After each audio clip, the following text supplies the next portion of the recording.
ദുഷ്ടാരൂപികളെയും പാപശക്തികളെയും തകർത്തെറിയാൻ പരിശുദ്ധ മറിയം നമുക്കെന്നും തുണയാണ്. കാരണം പിശാച് മറിയത്തെ വെറുക്കുന്നു.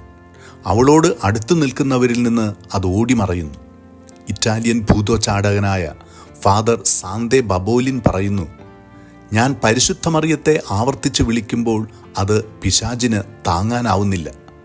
മറിയത്തിൻ്റെ നാമം ഉച്ചരിക്കുമ്പോഴും അവളുടെ ഇടപെടൽ അപേക്ഷിക്കുമ്പോഴും സാത്താൻ അത്യന്തം കോപവും വേദനയും പ്രകടിപ്പിക്കുന്നു.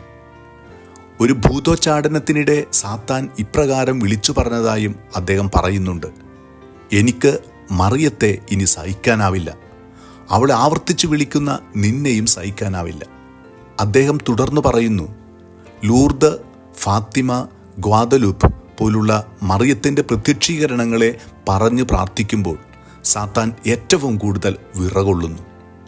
ഉൽപ്പത്തി പുസ്തകത്തിൽ പറയുന്ന പോലെ പിശാചിൻ്റെ തല തകർക്കുന്ന മറിയത്തെയോ അവളുടെ നാമത്തെയോ സഹിക്കുവാൻ അവന് കഴിയില്ല. സാത്താനെതിരായുള്ള ശക്തമായ ആയുധമാണ് ജപമാല.